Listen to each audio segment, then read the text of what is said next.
Good afternoon. My name is Steve McCorkle, and I am a class coordinator and instructor of police for the Kansas Law Enforcement Training Center. Welcome to the graduation ceremony for the 273rd Basic Training class. As a reminder for all, please remember social distancing and all COVID-19 CDC guidelines during this gathering. Members of Class 273 and those present, please join me in the Pledge of Allegiance to the United States flag. 273, please stand. Right face. I pledge allegiance to the flag of the United States of America and to the republic for which it stands, one nation, under God, indivisible, with liberty and justice for all.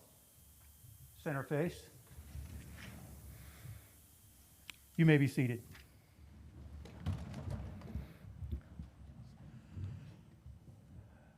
During your time here at KLETC, you've walked past the Wall of Honor numerous times. The Wall of Honor is a reminder of the ultimate sacrifice paid by each of the KLETC graduates who are memorialized there. At this time, we'll have a moment of silence to honor these 26 KLETC graduates who have given the ultimate sacrifice. Please join me.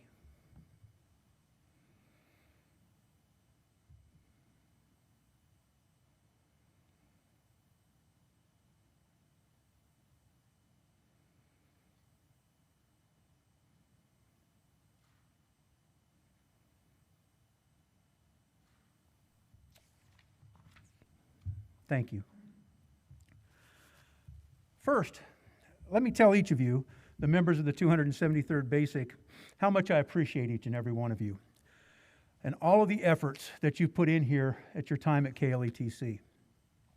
I want you to understand what an honor it's been for me to be one of your instructors, for me to be your class coordinator, and as some of you have classified me, the class dad. Hopefully, over what is supposed to have been a 14-week journey that, due to COVID and the holidays, turned into a 19-week expedition, I've been able to pass some of the insight and information from my career that may benefit each and every one of you.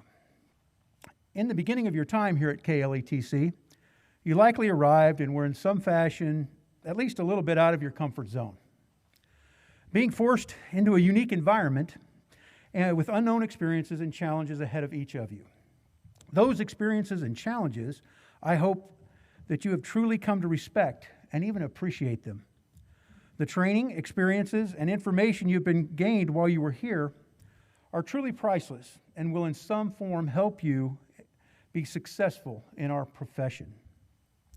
On behalf of all of the KLETC administration, the instructional staff, and the support staff, we congratulate each of you for completing your basic training. It is a KLETC tradition for the class president to deliver a few brief remarks on behalf of the graduating class. Ladies and gentlemen, the 273rd Basic Training Class President, Officer Shannon Kratt from the Augusta Department of Public Safety.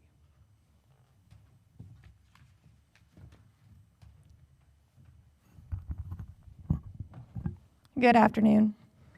It is my honor to welcome our friends, family, peers, department administrators, KLETC faculty, and of course, my fellow classmates to the graduation ceremony of the 273rd Academy class.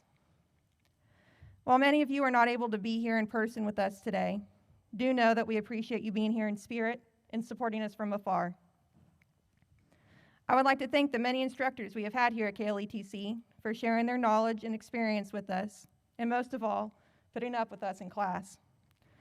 I would like to extend our sincere gratitude to the KLETC administration for supporting the learning environment here at KLETC and for working so hard to keep us in session throughout these challenging times and allowing us to graduate in a timely manner.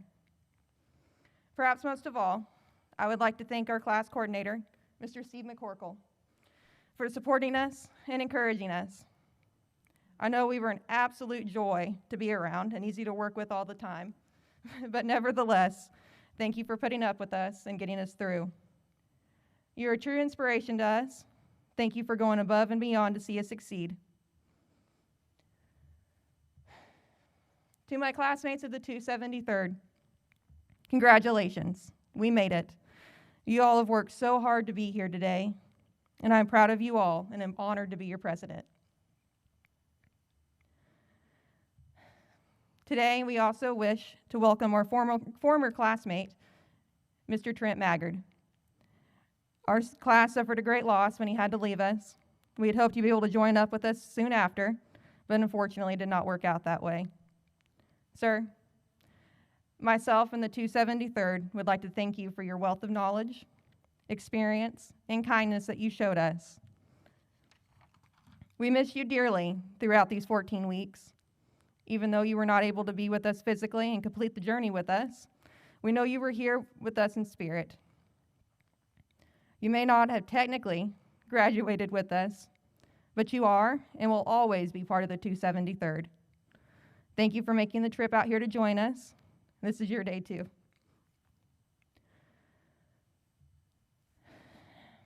As we progress into our careers, we will all have bad days and bad calls. We will spend holidays and birthdays and anniversaries away from our families. Of course, we will also have our good days. We'll laugh with our partners on our way back from some sort of ridiculous call, or maybe just get the chance to make a small difference in the world. We'll get to interact with many different individuals, and as Mr. Gary Warner would say, there's always an opportunity to meet new customers. Being able to go out every day and talk to different people is personally my favorite part of the job. Everyone has a story to tell and a lesson to teach if you take the time to listen. Everyone has a different aspect of the job they like, and that's what's so unique about this profession. You'll be able to find out what you're good at, what you enjoy, and then you can pursue it. There's not many professions that provide that type of opportunity. And in the words of my daughter, we get to drive fast cars with flashing lights, and we get to catch bad guys. She thinks this is the best job in the world, and she might be right. Today may mark the end of our journey together here at KLETC, but it starts our journey together as brothers and sisters in blue. 28 officers are graduating here today, and each of us has been given the opportunity to make a difference. I challenge each and every one of you to use this opportunity to its fullest extent. Go out in your communities and be the difference. May you all continue to make the 273rd proud.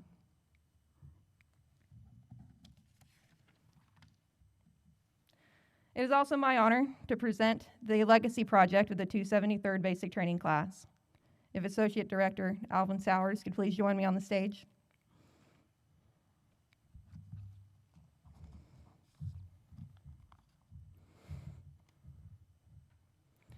The 273rd enjoyed the diverse opportunities provided during our physical training days.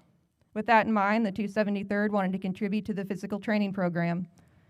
We would like to present a movable anchor for the battle ropes.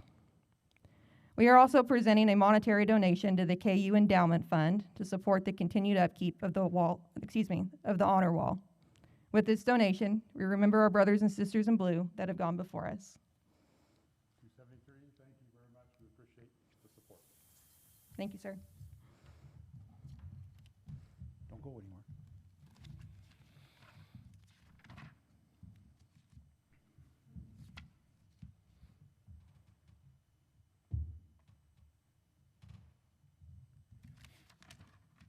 Shannon, on behalf of the KLETC administration and staff, I present you with this plaque in appreciation of your recognition of being the 273rd class president. It's my hope that you'll display it proudly, and congratulations. Thank you.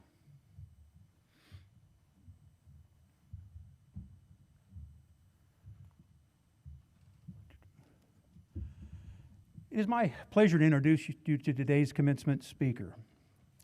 Sheriff Don Ash is the Sheriff of Wyandotte County, Kansas. Sheriff Ash began his law enforcement career as a police officer or police cadet for the Kansas City, Kansas Police Department, and what he just told me was February 7th, 1972, and served continuously through December of 2006. when he took his pension. During his career, Sheriff Ash served in patrol, the tactical unit, research and development, media relations, the DARE program, the GREAT program. He also supervised and coordinated the community policing unit and was also the division commander for the Central, South, and West Patrol divisions in Kansas City, Kansas. He was and is still an active member of the Fraternal Order of Police in both the police department and sheriff's office. Sheriff Ash attended the 211th session of the FBI National Academy Training Program. He has an Associates of Arts degree in Criminal Justice from Kansas City, Kansas Community College. He also holds a Bachelor of Arts degree in Management and Human Relations and a Master's degree in Management and Organizational Leadership from Mid-America Nazarene University. Sheriff Ash was elected sheriff in 2009. He ran unopposed in 2013 and historically was reelected in 2017 for a third term. It is my pleasure to introduce Sheriff Don Ash.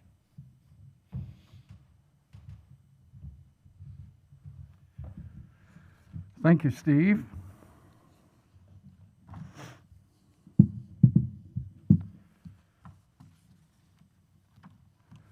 I'd like to take this opportunity to thank the staff here and the leadership at KLETC for this honor to be able to share some words with this class. And I'd like to apologize for any of the times that our 5 members in the class may have stepped on your toes, hit your last good nerve, got a little too opinionated, or anything like that over the what I think is probably an historic length academy class here for as many weeks as you all had to be here. But anyway, no, I'm very proud of these 5 members of the Sheriff's Office, and I'm really appreciative to be able to have the opportunity to come down and share some remarks with you today. And I also want to thank Steve for finally the opportunity for me to get a KLETC coin, right? So that's pretty awesome. I'll add that to my collection proudly when I get back home.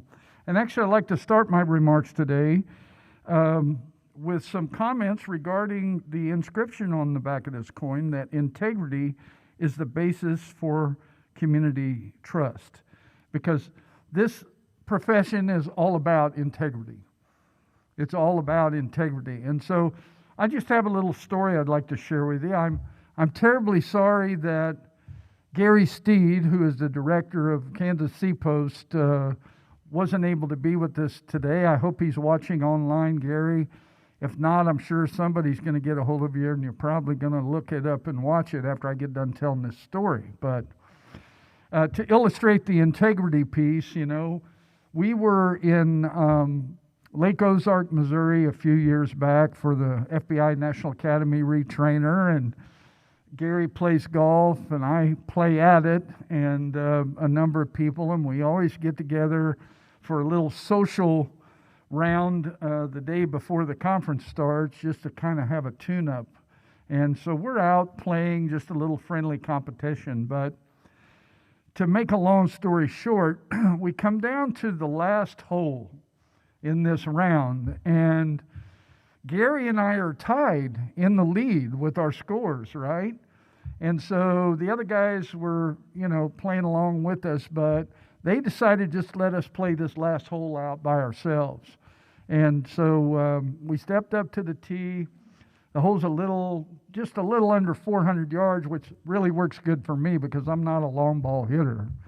But on this particular day, I teed off first, and I happened to get a really nice drive out there toward the right side of the fairway, a little over 200 yards or so, and leaving me about 165 yards, into the green. What is normally a very comfortable 7 or 6 iron for me.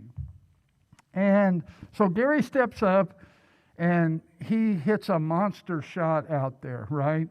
And I'm like, oh, this is going to go past my ball, which it did. The only problem was it veered off to the right at the end into the woods, right? And I'm thinking, ooh, I think I just caught a break here. I think I just got an advantage. So we all go down and we're getting ready, and we're in the woods trying to help Gary find his ball and everything. And, he's not wanting to have to take a drop and an extra stroke and all that. And so we looked around for a good long while, and finally I said, well, I'm going to go on out and hit my second shot. And so I went out, addressed my ball, hit the second shot, and I was able to get it on the green, but just barely into the edge of the green, leaving me probably a 15, 17-foot putt. Not a gimme by any stretch of the imagination. And so all of a sudden out of the woods, I hear, I got it. I found it. And I'm like, wow, how did we all look that long and we missed it? But, but now he's got it. So he hollers for, and the next thing you know, he hits the ball out of the woods, and he gets it all the way down there. It lands short of the green, but he gets a great rollout from it. And the next thing you know, he's on the green with about an 8 or a 10-foot putt. And I'm thinking, wow, that's a heck of a golf shot. But at the same time, I'm thinking, I have a real moral dilemma here now. Really serious moral dilemma. And, my integrity is about to be challenged here. But, discretion being the better part of valor, I decided to keep my mouth shut. So as it worked out, we both end up putting out, and we ended up tied for the round. And so that's probably the way it should have probably worked out anyway, right? But if I'm going to talk to this class about integrity, I have to have it myself, right? Because you really can't demand integrity from anybody else. You can only demand it and expect it of yourself. And that's what I want everybody in the class here to know and to understand. So, Gary, here's your ball.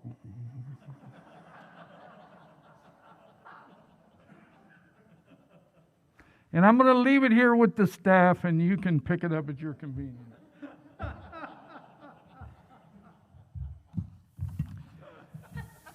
Now I can sleep better at night. Right?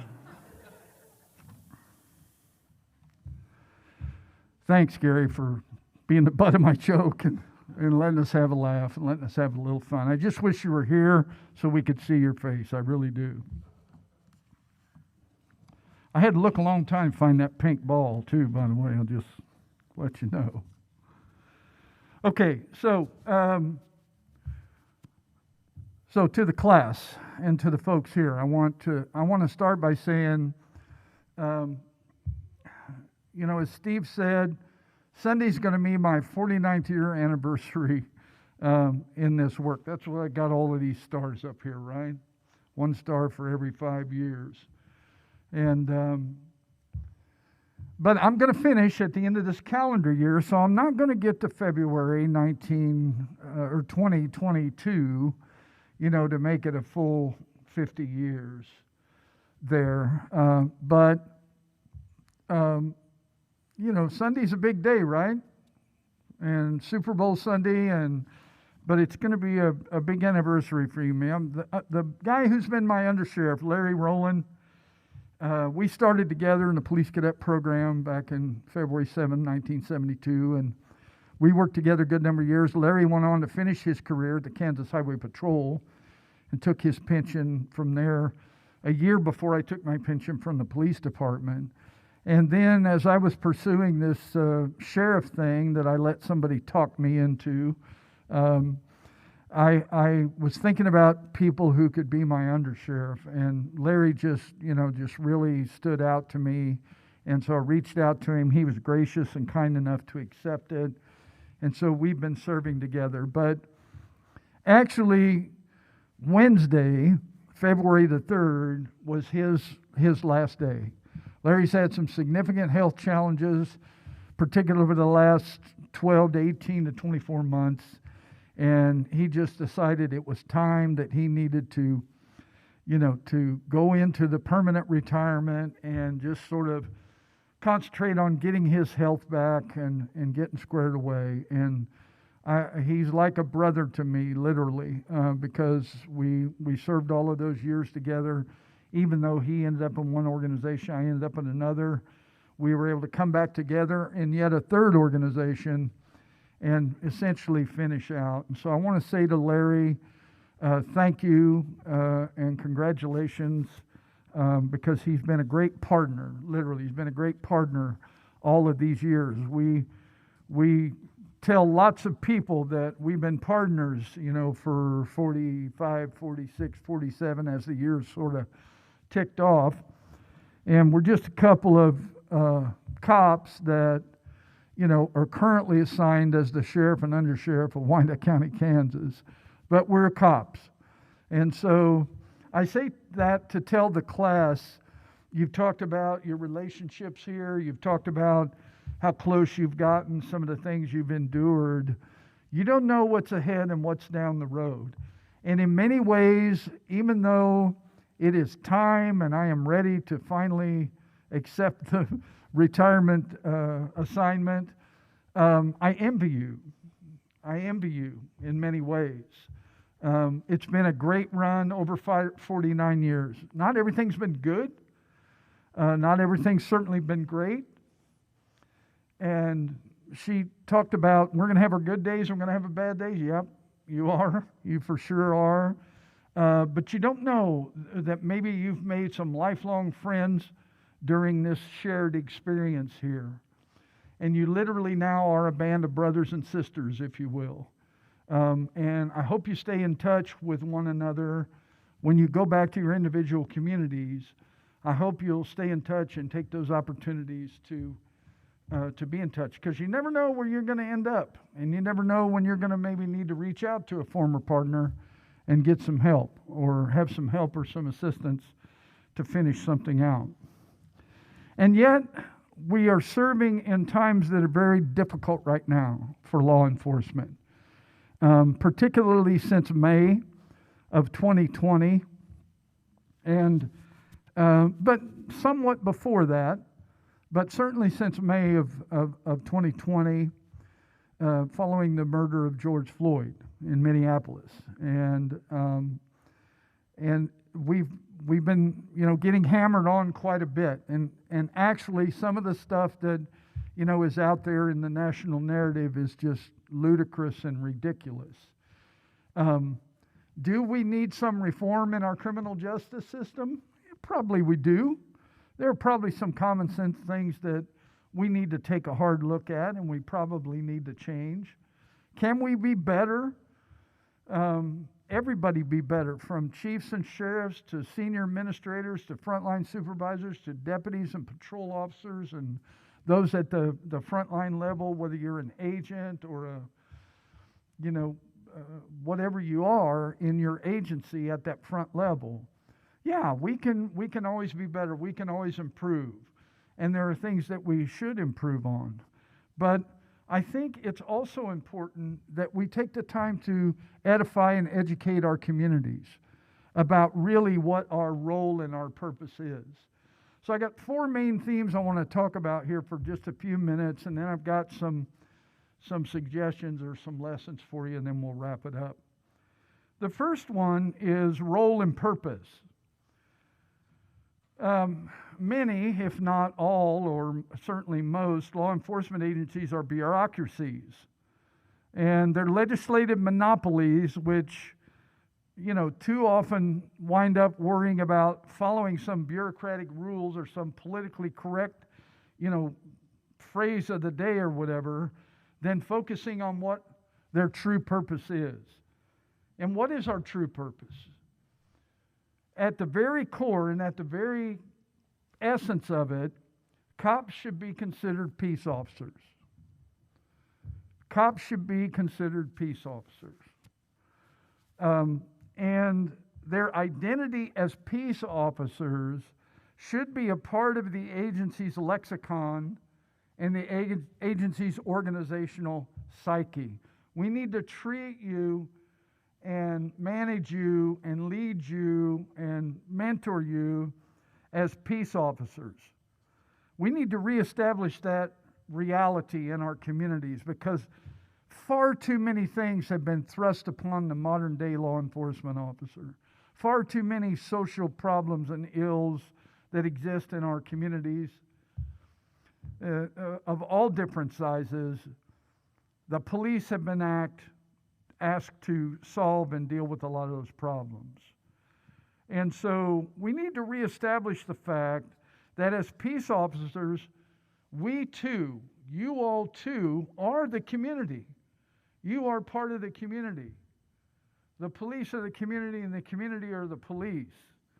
But we have been given considerable power and responsibility through statute, through law, in order to handle and manage and do certain things.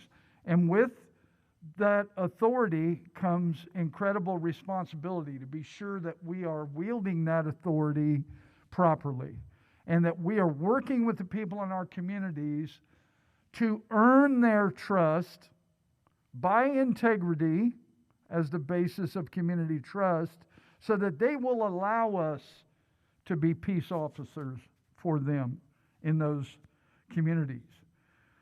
You have not been hired to be a mercenary. You are a part of that relationship with the community. And we need to teach you that. And I know they've done a lot during the course of this academy to do that for you. Secondly, I want to speak to any of the chiefs or sheriffs that are listening, certainly city managers or county managers or boards of commissioners, whether it's municipal or county or whatever the case may be, as we are asking peace officers to be much more professional and handle and deal with a lot more things. And we need to be paying them accordingly for those responsibilities. That's another part of what's going on in our overall culture and our society. You have to be more than proficient at dealing with all types of people, as you've learned here. In people in all kinds of mental states, while you are balancing the countless ever-changing laws and understanding the often complex constitutional rights applying to each type of situation. You are a professional, and you should be a student of this discipline, the same way that doctors are, the same way that attorneys are, the same way that other professional type of people are. You must start that education with the Declaration of Independence because it talks about you in there. And you should be very familiar with what the Constitution has to say because it talks about you in there. And you should know what the state of Kansas Constitution says because it talks about you in there. And then you should be familiar with all of the pertinent and appropriate case laws and court decisions and applicable statutes, guidelines, ordinances, resolutions, and etc. for your local community and your jurisdiction. And to the leaders out there, we should be paying a wage that reflects all of that professionalism and all of that expectation. And officers, deputies, you need to be living up to it. The third area is training. You've completed the basic officer training course now, but that's really just the beginning. The real training continues, and it's ongoing. There are state requirements for 40 hours of annual in-service training that includes certain things that you need to be brushing up on every year. But you're going to have to take charge of your own career to some extent. You're going to need to go get some post-secondary education. You're going to need to find a training seminar on whatever it is, that you want to pursue in this career. And you're going to need to make a commitment to that training. Agency heads and those that fund them need to make that commitment to training. We cannot let training be the first thing that goes by the wayside. When I was a cadet, our training unit at Kansas City, Kansas Police Department, which was an approved satellite academy of this academy and still is today, had a motto that said, training makes the difference. Training makes the difference. And I hope you've come to appreciate that, during your time here. But what is all that training for? What does all of that knowledge lead to that they've poured into your head and your mind and your heart during the time that you've been down here? It comes down really for the purpose of one thing, right? City Slickers is one of my favorite movies. How many of you are, show of hands, you guys can move up here, right? Did they tell you you had to just, you just had to stare forward and all of that? How many of you are familiar with the movie City Slickers, right? Yeah, it's a great movie, right? Lots of life lessons in there, okay? But I'm thinking about those scenes that, involve Curly, right? And Billy Crystal. And he's telling him, the secret of life is one thing. It's one thing, right? And Billy Crystal says, what is it? Tell me, Curly, tell me, what is it? What is it? And he says, oh, you city folk, you come out here for 2 weeks once a year, try to get all the knots out of your rope, and then you go back to leading the same old stress-filled lives that you always did. He says, it's one thing. Well, what is it, Curly? And Curly says, that's what you have to figure out. Well, I'm gonna give you the answer here today about the reason we give you all the knowledge and the training that we give you and that you should be seeking on your own. Everything we do in this profession boils down to one thing, regardless of the situation or the circumstance. And that one all-critical important thing is ethical decision-making. Ethical decision-making. When you're out there doing your service, whatever you're doing in your community, providing that police service, you're going to be called on to make decisions. And those decisions need to be legal, ethical, and moral. They need to be based in integrity, right? And you need to follow our police officer code of ethics. And it needs to be an ethical decision that you make. If you're going to truly police your community in the proper way, if you're going to build a career that you're going to last in over the long haul, it's ethical decision making. And you're going to do that based on your training, based on your education, based on your personal relationships, and many other things. But that's what we're here for, to give you all this knowledge, is so that it leads to ethical decision making when you're out there in the field on that call. And finally, leadership. Law enforcement desperately needs involved leaders who can walk the walk and lead by example. Needs to be leaders who communicate openly and put an emphasis not merely on enforcement, but the importance of the relationships within the agency. Relationships with one another, your co-workers and your peers, your commanders and your subordinates, right? And not merely on enforcement all the time, but the importance of relationships within the agency, and especially those that you need to build in your community, so that people accept you and they trust you, and they will then give you permission to police them. You see, all of your power and authority may come from a statute. Where does the statute come from? It comes from legislators that propose those statutes, and it works their way through the legislative process to become a statute, to become a law. Well, where do the legislators come from? They come from your neighborhood. They come from your community. We receive our authority from the consent of the people that we govern. And that's why integrity and trust is so important. And the only way you're going to get it is to earn it. You can't demand it of anybody else. Integrity and loyalty are alike. If you're loyal, you're going to find that there are people that are going to be loyal to you. But loyalty only goes so far, right? Loyalty is important, but loyalty can never be above honor in our profession. When your coworker, your peer, or somebody is doing something wrong, that's not the time to be loyal, other than to be loyal enough to confront that person, as well as possibly report it to an appropriate authority in accordance with your policy and procedures from your agency. Let's talk about especially during defensive action use of force situations, right? I guarantee you, if any one of us could go in and talk one-on-one with Officer Darren Chauvin from Minneapolis, he would tell us today, I wish one of those other three guys would have knocked me off of that guy. Right?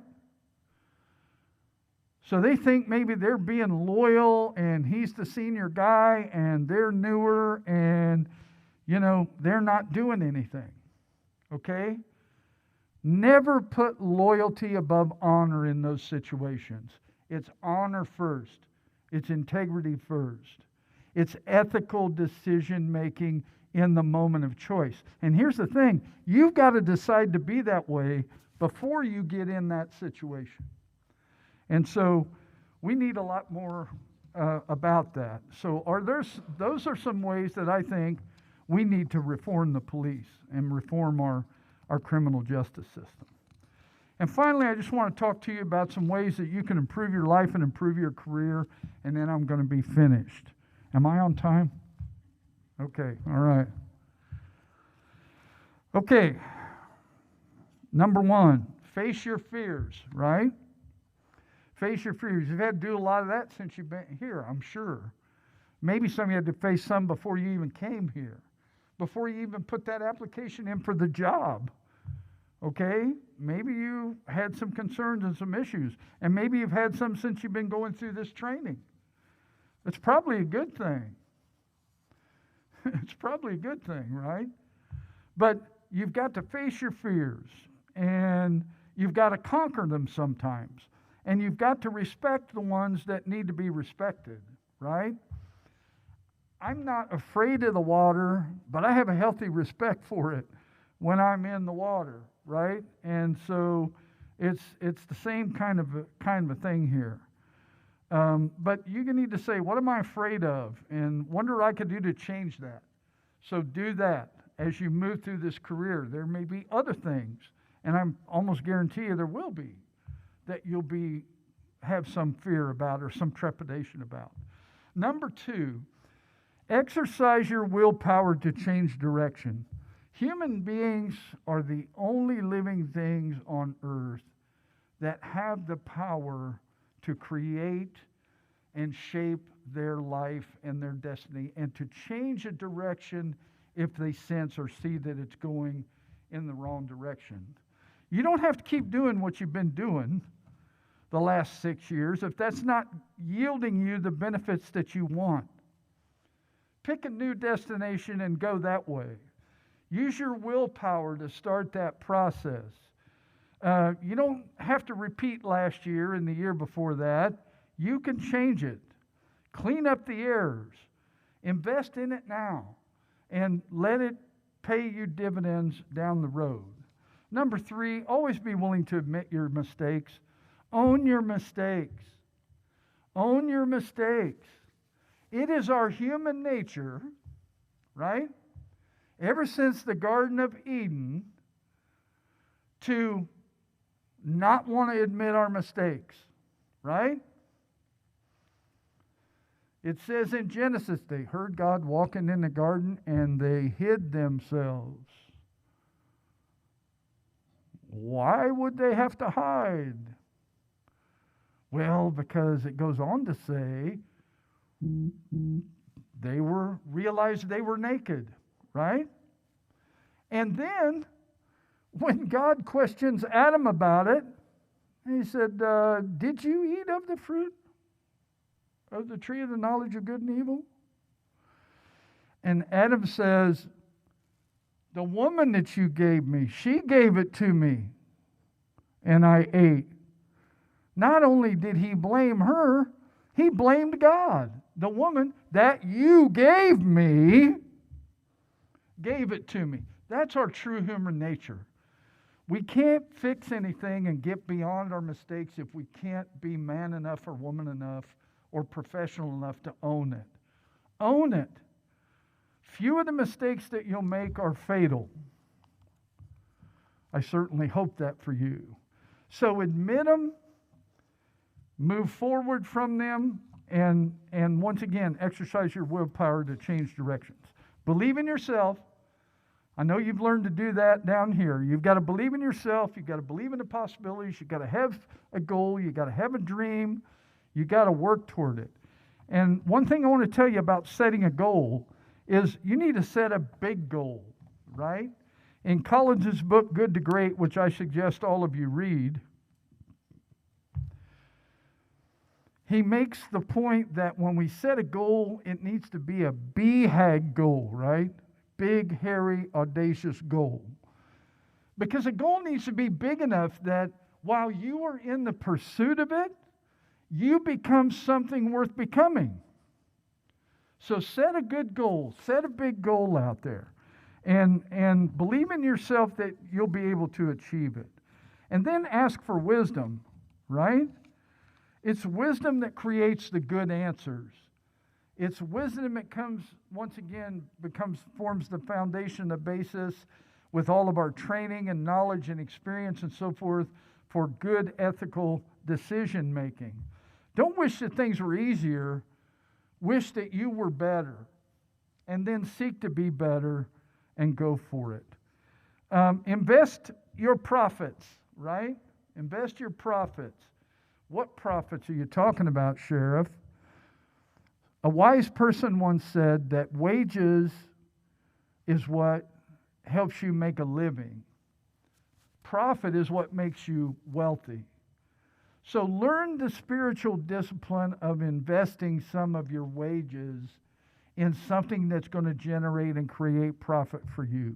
You're all young enough to do that, and somewhere down the road toward the end of this career, not only may you have a pension from Capers or KPNF in the state of Kansas, but you'll have some money that you've invested that has worked to help you and your family be secure, right? And find your place. Find your place in your organization. Whatever it is that you aspire to do, maybe you want to be a detective. Maybe you want to be a SWAT officer. Maybe you want to be a K-9 if your agency has it. Maybe you want to be a training officer. Maybe you want to be a sergeant or you want to come up through the ranks. Find your place and then bring your A game to work every day in order to help you achieve that. Because I assure you that once your superiors see that you're fully invested and you're doing a really great job at something, I assure you they're going to keep you in mind when it's time for something else that needs to be done, or that maybe you have communicated them that you're interested in doing. So bring your A game every day. Welcome the disciplines, all right? Now, I'm not talking about the write-ups and when you get suspended without pay discipline type thing or whatever. I'm talking about the day-to-day disciplines that our profession demands. The self-disciplines that you need to be the best police officer that you can be. And welcome those disciplines. Disciplines create reality. Disciplines is what goes on to build cities. Disciplines build things like this academy because somebody had a vision for it and they were disciplined enough to figure out how to work together to make it happen and to put it on. And so a well-disciplined activity creates abundance, uniqueness, and proactivity. And then finally, fight for what's right. I tell people in my agency, do the right thing because it's the right thing to do. Do the right thing because it's the right thing to do. not because Steve wanted you to do it, or Director Beck did, or your chief or your sheriff wants you to do it, or your mom or your dad wants you to do it, or your significant other, or whoever, right? Do the right thing because it's the right thing to do. It's never too late to do the right thing, even if you've messed up and had a mistake along the way. It's never too late to do the right thing. That's what integrity is. That's what wisdom is. That's what owning your own mistakes is. And then creates that pathway forward for you to move through it. And finally, there is no right way to do the wrong thing. There is no right way for you to do the wrong thing. So don't try to justify it in your mind and in your heart, right? That's what Abel did. That's what Cain did when he slew Abel, right? And so that was the first homicide on the earth, and there have been millions and millions and millions of them since that time, okay? So there's no right way to do the wrong thing. And so don't try to make it fit into something. And lastly, I'll leave you with this. Be in charge of your career, as I said earlier. You know, you need to design your life and you need to design your career yourself, right? If you don't design it, chances are you're going to fall into someone else's plan. And guess what they have planned for you? In many cases, not much. In many cases, they don't have very much planned for you. So I hope I've said something here today that resonates with you. I know you're ready for me to sit down and be quiet so we can get on with the certificates, so I'm going to oblige you in that. And I want to thank everybody here today for not only your attendance, but certainly your attention in listening to these remarks. God bless you, and God bless the communities that you serve in, and go out there and be the best police officer, sheriff's deputy, constable, whatever that you can be. Thank you.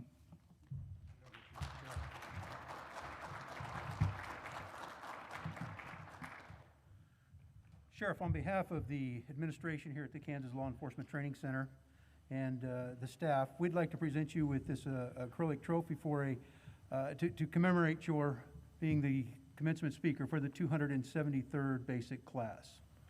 Well, thank you very much. And Ed Pavey, I've got some Velcro. I'll get that on the dash of my truck, all right? Okay.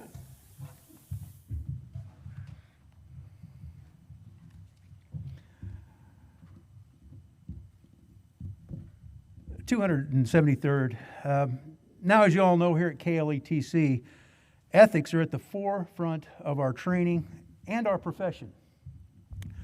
The oath of ethics affirmation is a constant reminder of the importance of always doing the right thing. The ultimate purpose of law enforcement is public service. When a law enforcement officer takes the oath of office, they assume great responsibilities. They've entered the position of being role models, where they must always lead by example. They become enforcers of the law and protectors of society. Because the Kansas Law Enforcement Training Center believes the concepts and principles within the oath should be a dominating force in all officers' lives, I'll ask Class President, Officer Shannon Kratt, to lead the class with the oath of affirmation to the Law Enforcement Code of Ethics.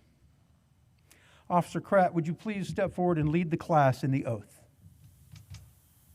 273rd, please stand. Raise your right arm. On my honor, I will never betray my badge, my integrity, my character, or the public trust. I will always have the courage to hold myself and others accountable for our actions. I will always uphold the Constitution of the United States, state of Kansas, my community, and the agency I serve. Arms down. 273rd, please be seated.